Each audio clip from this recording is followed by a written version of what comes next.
The advertising business is like anything else. 99% of the time, it's you after the customer, no holds barred. But then there's that other 1% when the customer comes after you.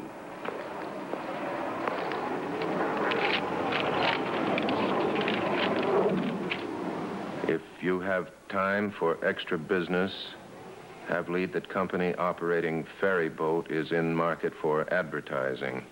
Best time to contact buyer between 5 and 6. Signed, Associated. The office never signs telegrams Associated, but nobody knows that. Nobody but the FBI. It's good that the FBI's around, but you don't need them this time. Thank goodness. For a change, this is the advertising man at work, not the communist. It's a nice feeling, like finding a quarter in your pants cuff.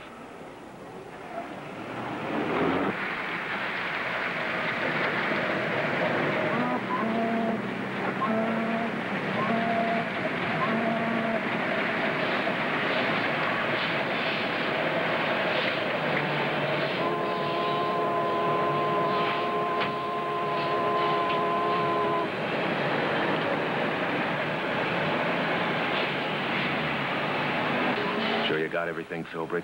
Did you forget anything? Remember the main points? You're okay. You know your stuff. You'll make your presentation and you'll do it right. You've been over it 1,000 times.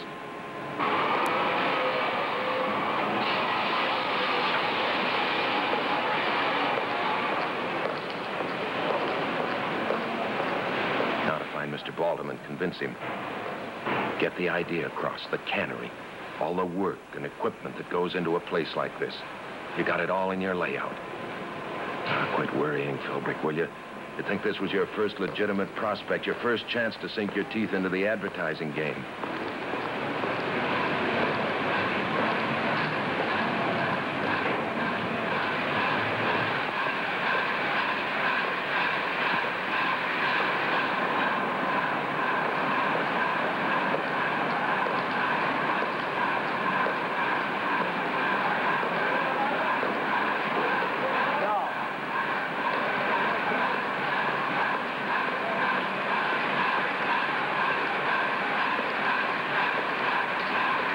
This time it's strictly business for once.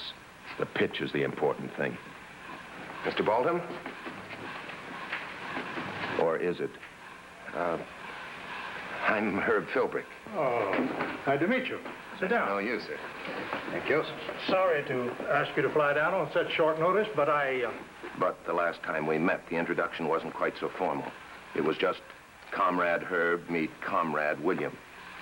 And I thought I'd landed a new advertising account. Okay, comrade.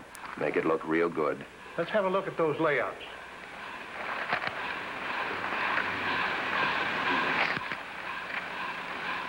Look, those should be changed. This is a cannery business, all right, Philbrick. We're selling fish, not the cannery. The thing that catches the public eye must be fish. Now, there are a few more points. Sure. Business as usual. That's the way it has to look to the guy next door and anybody else within earshot. I'm Philbrick, the advertising man, listening to Baltham, the executive, tell me how he thinks we ought to sell fish. Good commie technique. No matter what you do, make it look like you do it every day. No, comrade. Nothing so blunt and nothing so slow. Instead, we use committees and the organizations already in existence. We use them to our advantage. Comrade Annie, are you positive that no one suspects you of communist sympathy? Good. American scholars are sensitive to their rights. Stress that. Comrade Burt, with the veterans, lay on the fact that although you are against communism, you are also against losing the freedoms that you fought so hard for. Comrade Juice, your organizations... It's the same story. Each man has his job. Make sure you do it.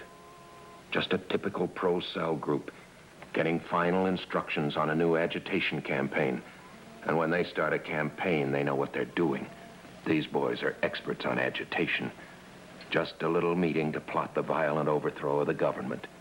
And they're not kidding. But where do you fit into this, Philbrick? They didn't get you all the way down here for this kind of project. Comrade Herb will be excluded from the project. You ought to become a footer. Well, is everyone clear about his job? All right, then. We will leave in the usual manner. Comrade Annie. See what happens when you're a good boy, Philbrick? You go to the head of the class. Better. You get thrown out of school. You become a floater. No more meetings, no more tedious general detail work. No more lectures on the coming victory of communism in the USA. No more nothing, except your special assignment.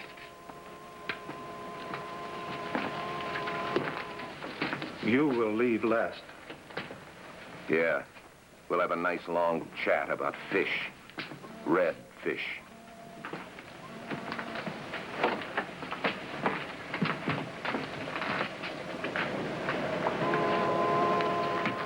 Correct me if I'm wrong. 1, you know a lot of people in the theatrical world. 2, you have what is usually referred to as contacts between the motion picture industry.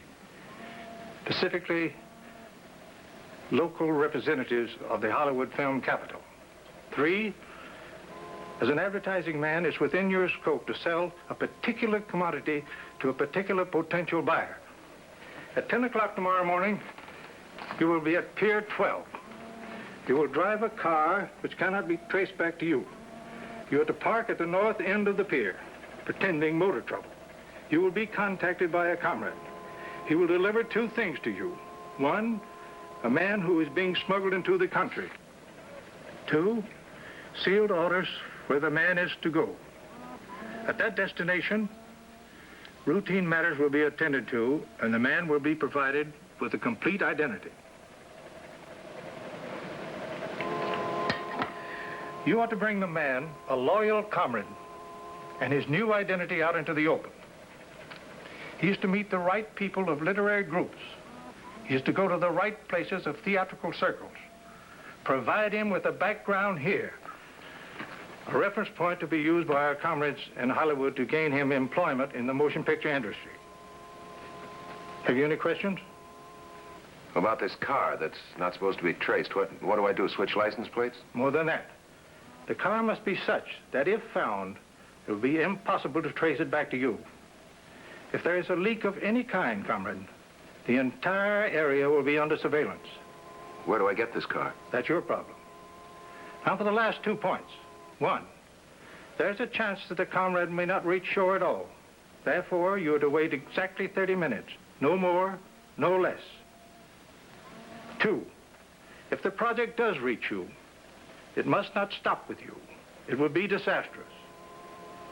Now to identify yourself, light a pipe, passing the flame from right to left over the bowl 3 times. To a stranger, merely a man lighting a pipe. That's all. Philbrick, who knows, maybe someday you'll fly down here on a real business trip. Be glad to, when I know your business well enough, Mr. Baldwin. Goodbye, Philbrick. Goodbye.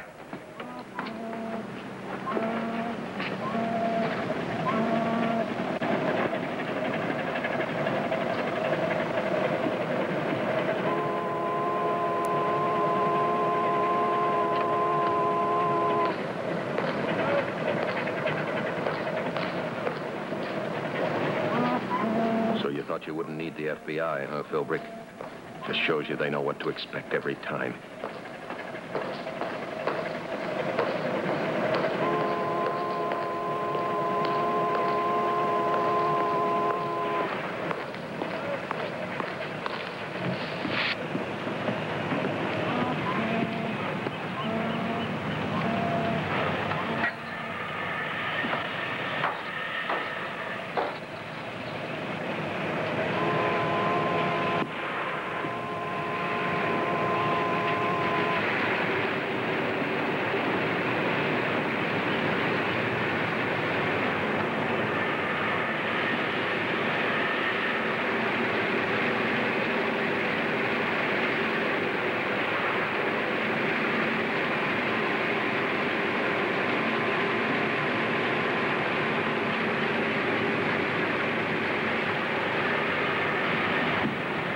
for you. Yeah, from up here. Now, besides all the other dirty work I've done for them, they want me to help them smuggle a red into the country. Hooray. What do you know about him? Nothing much. He's headed for the picture business eventually, if he gets there. This whole thing may not come off. Could be worse for us if he doesn't. Whenever a comrade comes ashore, Herb, a lot of machinery goes into action. We want to know all about that machinery, in detail. What about the car that can't be traced? What am I supposed to do, steal one? I wouldn't. If you did, the FBI wouldn't know you. I wouldn't worry too much about a car.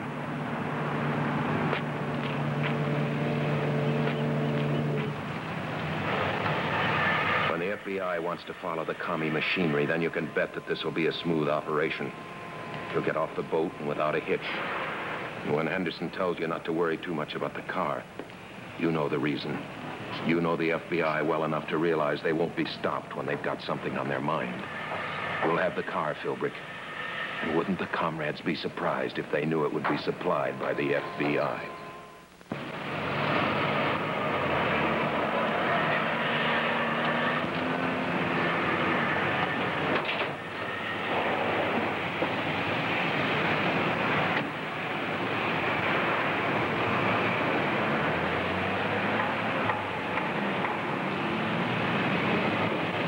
Okay, comrades. Operation Smuggle is ready on this end.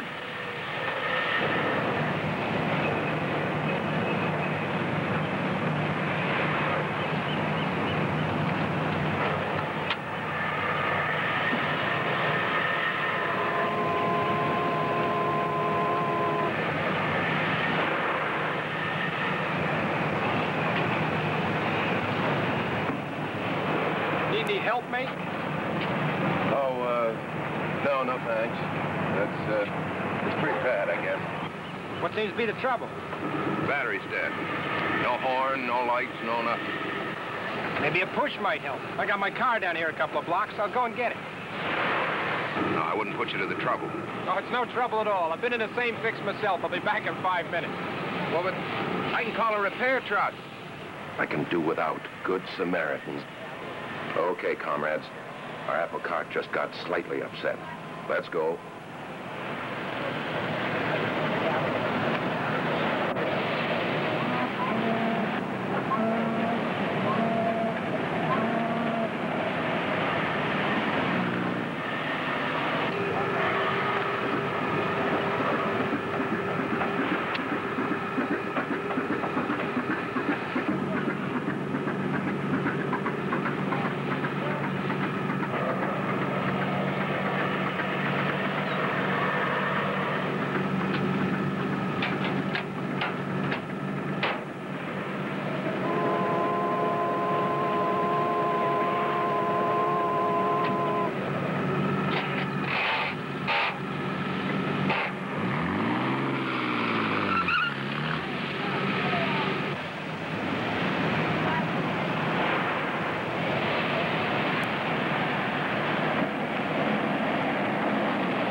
Trouble? No, smooth as silk. Good. How about your end? I don't know. Fellow wanted to help me with the car. He was coming back. This car can't be traced, can it? Not a chance. What makes you so sure? If I told you, I wouldn't be so sure. I don't get it. If the gentleman told you precisely why he was so positive this car could not be traced, he would be decreasing the secrecy involving the car, wouldn't he now? And thus be increasing the chance that it could be traced.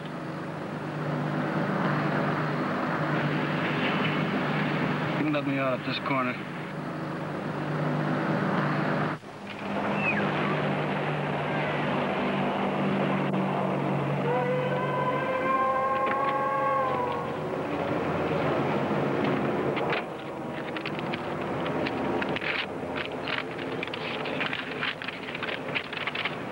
Go to 216 Meadow Lane.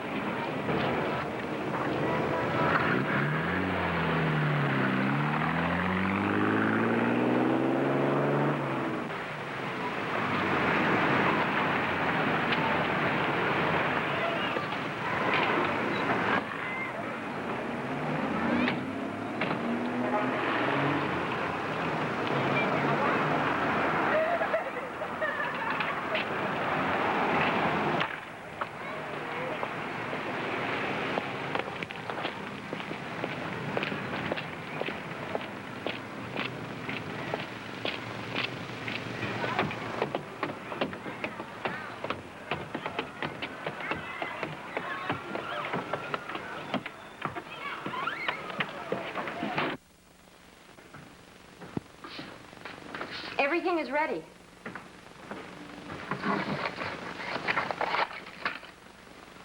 The comrades think of everything. Passport, a new phony name, Rudolph Droking, he calls himself. Bank account, pictures of his wife and children back home, graduated Oxford, steady churchgoer. Just a few things the comrades left out. Expelled from Oxford, kicked out of the church. Within 20 minutes after he sets foot on American soil, a complete prefabricated identity is supplied. Even his motion picture and theater credits. A list of foreign associates and their acquaintances in this city. My husband has taken care of your clothes. You will stay with us tonight. Tomorrow, transportation will be arranged to the city. Then you take over, Philbrick. This is when your job really begins. Wow, look who else lives here. Good Samaritan, huh? Get shrewd, Philbrick. They've been that way for a long time. Tomorrow it starts in earnest. Rudy's introduction to my friends and acquaintances. We may as well make the ad club for lunch, Rudy, and that's only the beginning. Say the ad club, that's on 8th. Splendid. And please call me Rudy. Okay. Oh, good night. Good night, Herb. Please call me Rudy. Sure. I'll do that little thing. We'll be pals. I'll take you every place, show you everything, introduce you to everyone. I'll be at your side every minute possible. I'll know you better than I know myself. And so will the FBI, Rudy. They say it's not what you know, but who you know, and where you meet him. They're so right. Mrs. Droking, may I present Mr. and Mrs. So-and-so, Miss such and such, Mr. Droking. It's remarkable. I never knew that people are so willing to accept a stranger at face value, plus a few vague lines of background. And if the stranger glitters with a continental theatrical history, they grab him like he's gold, proverbs notwithstanding. He's good at making speeches. He talks about his fascinating background. He's completely convincing. Everybody's impressed. Rudy's becoming an important figure. And in no time, he's a step beyond that. He's an intimate, on the inside, looking out, part and parcel of the great American open forum, the Bull Session.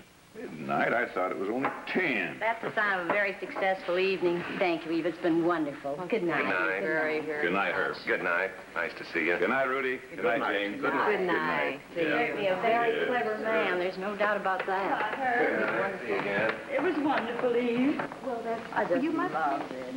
See you tomorrow morning, Herb. Yeah. Eva takes the kids to Sunday school at 10 o'clock.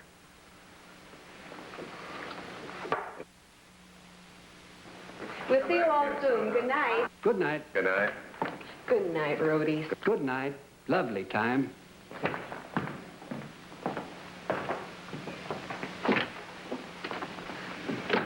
Oh, here, darling, I'll do that. Why don't you go on up? Okay. I am beat. See you upstairs. I won't be long. Don't forget the light. I won't.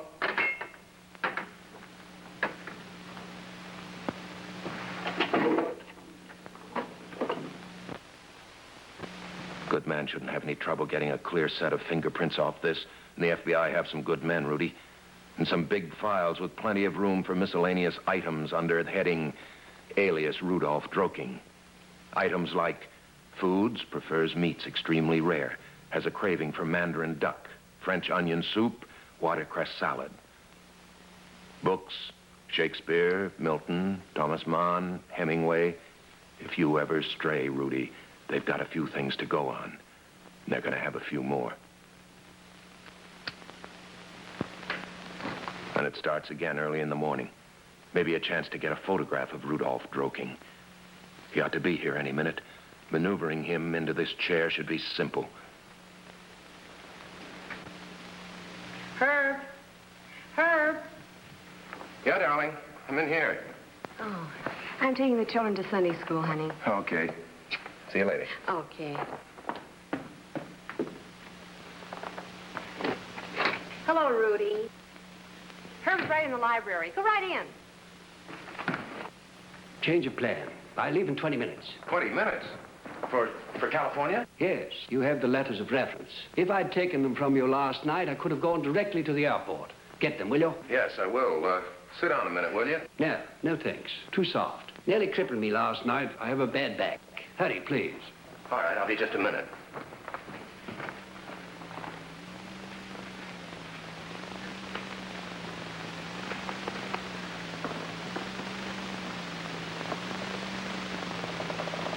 Add miscellaneous information. Alias Rudolph Droking has a bad back.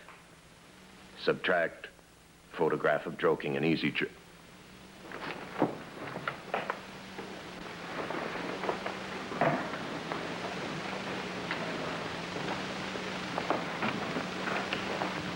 correction. Add recent photograph of Droking near easy chair. Just as good.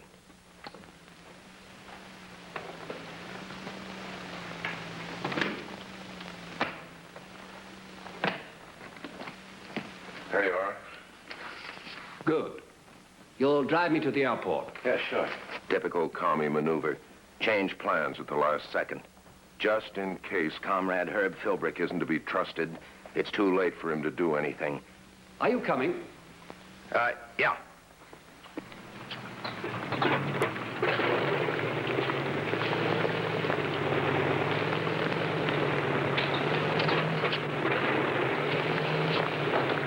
Sure, the comrades hate long goodbyes. Long goodbyes are so sentimental. So far, so good, Rudy.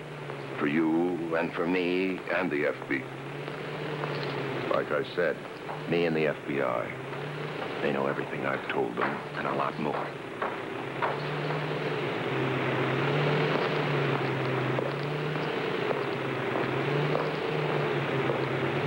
So long, sucker. Yeah. Goodbye, Rudy. Have fun. I'm sure you will, not for long. You think you're headed for a big job in Hollywood, don't you, Rudy? You could get it, too, if you were all you said you were. There's a fellow sitting behind you that knows better. He knows you were expelled from Oxford, tossed out of the church. More than that, Rudy, he'll see to it that the film industry knows everything there is to know about you. And once they do, they won't touch you with a 10-foot pole. Yeah. So long, sucker.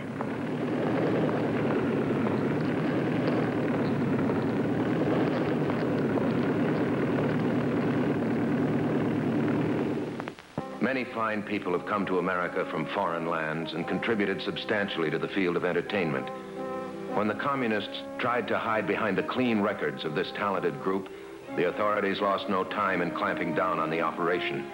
With this knowledge, the United States is continually willing and anxious to welcome people of other countries, that they may add even more to their long list of achievements. Next week, another story from the files of a man who spent 9 fantastic years as a counter-spy for the Federal Bureau of Investigation.